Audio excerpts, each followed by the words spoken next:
আজকে আমরা শিখব যদি কোনো বৃত্তের ব্যাসের দুটি প্রান্তবিন্দু দেওয়া থাকে তাহলে সেখান থেকে বৃত্তের সমীকরণ নির্ণয়। আমাদের একটা বৃত্ত, এই বৃত্তের ব্যাসের দুটো প্রান্তবিন্দু দেওয়া আছে x1 y1 x2 y2। দুইটা ব্যাসের প্রান্তবিন্দু যখন আমার হাতে থাকবে তখন আমি বৃত্তের সমীকরণ নির্ণয় করার জন্যে যে কাজটা করব সেটা হচ্ছে, যদি ব্যাসের দুটো প্রান্তবিন্দু দেওয়া থাকে তাহলে বৃত্তের সমীকরণ হবে x মাইনাস x1 ইন্টু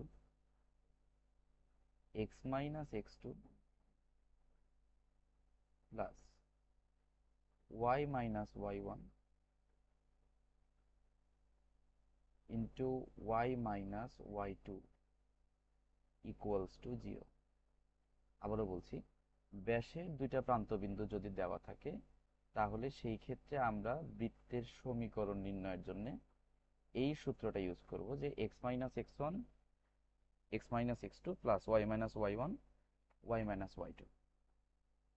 এটা ছিল আজকের অঙ্কটা করার জন্য যে বেসিকটা দরকার সেটুকু। তো আমরা অঙ্কে চলে যাচ্ছি।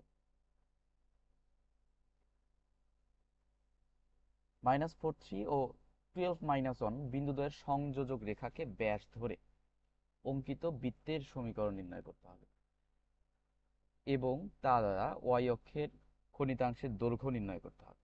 তো আগে বৃত্তের সমীকরণটা যেহেতু নির্ণয় করতে বলেছে, তাহলে আমাদের এখানে কি দেওয়া আছে আমরা সেটা একটু দেখে নিই। দেওয়া আছে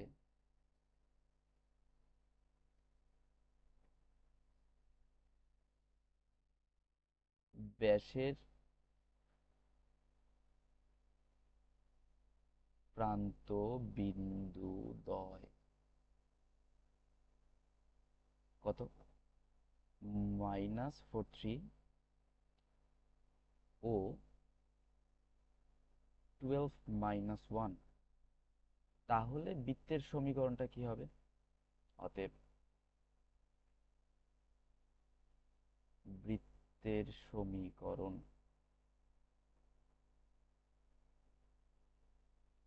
x মাইনাস x1, x1টা এটা, তাহলে -4 +4 হয়ে যাবে x minus x1 x minus x2, x2 হইল 12 plus y minus y1 into y minus y2 সমান 0।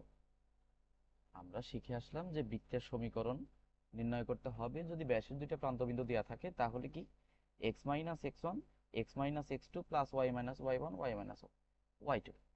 এখন এই সমীকরণটা তুমি গুণ করে দাও, দেখো হয়ে যাবে। তাহলে আমরা যদি গুণ করি কত হচ্ছে, এক্স স্কোয়ার মাইনাস এখানে 8x মাইনাস 4 × 48 প্লাস এখানে কত হচ্ছে ওয়াই স্কোয়ার -2y -3 = 0। একটু সাজায় লিখতে পারি আমরা যে x square y square -8x -2y আর -51 = 0। ইহাই নির্ণয় বৃত্তের সমীকরণ। আমাদের যে বৃত্তের সমীকরণ নির্ণয় করতে বলেছিল এটাই সেই বৃত্তের সমীকরণ। ইহাই নির্ণেয় বৃত্তের সমীকরণ।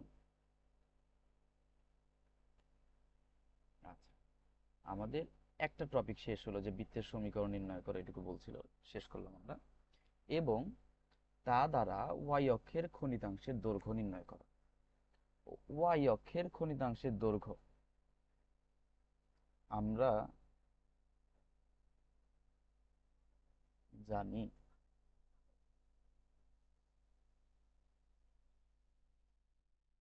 ওয়াই অক্ষের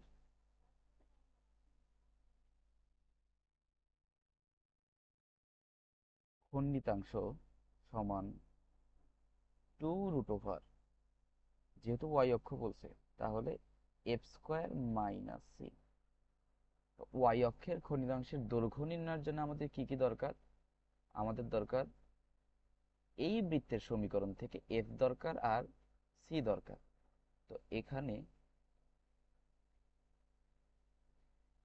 এফটা কার সাথে থাকে, ওয়াই এর সাথে থাকে। তাই এফ বের করার জন্য আমরা কি করব, ওয়াই এর যে সহগ, এই ওয়াই এর সহগকে 2 দ্বারা ভাগ, ওয়াই এর সহগকে আমরা যদি 2 দ্বারা ভাগ করি তাহলে কত হচ্ছে -1। আর সি, যেটা সি হইলো আমার বৃত্তের সমীকরণে কনস্ট্যান্ট, এখানে কনস্ট্যান্টটা হলো -51। আমরা এখন এখানে কিন্তু মানগুলো বসাই দিলেই সমীকরণটা নির্ণয় করতে পারবো, দৈর্ঘ্যটা নির্ণয় করতে পারবো, সরি। আচ্ছা, তো 2√f² - 1 whole square minus c, c এর মান কত, -51, তো +51 কত হচ্ছে এখানে, 51 আর 1 এ 52। 52কে কি করে ভাঙা যায়, 52কে ভাঙা যায় 4 × 13, 4 তেরং 52, 2। 4কে রুট করলে কত হচ্ছে 2, আর 13কে রুট করলে কত হবে, √13। ক্যালকুলেশন করলে আমরা কত পাচ্ছি, 4√13। এত একক, যেহেতু দৈর্ঘ্য নির্ণয় করতে বলছে আর দৈর্ঘ্যের পরিমাপটা আমরা একক হিসেবে দিয়ে দিব। তো আমার মনে হয় আজকের অঙ্কটা খুবই সহজ ছিল, কোনো ঝামেলা নাই। শুধু এটুকু মনে রাখতে হবে যে বৃত্তের ব্যাসের যদি দুইটা প্রান্তবিন্দু দেওয়া থাকে, যদি বৃত্তের ব্যাসের দুইটা প্রান্তবিন্দু তোমার হাতে দেওয়া থাকে, তখন তুমি কি করবা, যে ব্যাসের দুইটা প্রান্তবিন্দু তুমি লিখে নিলা, তারপরে বৃত্তের সমীকরণ নির্ণয়ের বেলায় x - x1 x - x2 y - y1 y - y2, দেন তুমি এখান থেকে বৃত্তের সমীকরণটা নির্ণয় করলা, বৃত্তের সমীকরণ নির্ণয় করা হয়ে গেল। বৃত্তের সমীকরণ নির্ণয় করার পর তোমাকে বলেছে যে তা দ্বারা ওয়াই অক্ষের খণ্ডিতাংশের দৈর্ঘ্য নির্ণয় করো। ওয়াই অক্ষের খণ্ডিতাংশের সূত্রটা কি, 2√f² - c। তো এইখান থেকে এফ লাগবে আর সি লাগবে, বৃত্তের সমীকরণটা তোমার হাতে আছে, তুমি সেখান থেকে এফ বের করার জন্য ওয়াই এর যে সহগ, এই ওয়াই এর সহগকে 2 দ্বারা ভাগ দিয়ে দিবা, তাহলে -1 পাচ্ছ। আর এখানে যে ধ্রুবকটা, সেই ধ্রুবকটাই হলো আমার সি, এই ধ্রুবকটার মান কত হচ্ছে -51। তো আমরা এখানে বসায় দিলেই আমরা যে মানটা পাবো সেটাই হলো ওয়াই অক্ষের খণ্ডিতাংশ। আরেকটা কথা উল্লেখ করে দিই, যদি তোমাকে বলতো এখানে এক্স অক্ষের খণ্ডিতাংশের দৈর্ঘ্য নির্ণয় করো, তখন এখানে সূত্রটা কিন্তু হতো 2√g² - c। আশা করি তোমরা আজকে যে টপিকটা আমি আলোচনা করলাম সেটা বুঝতে পেরেছো। তো আজকের মতো এখানেই সমাপ্ত করলাম। সকলকে ধন্যবাদ। আল্লাহ হাফিজ।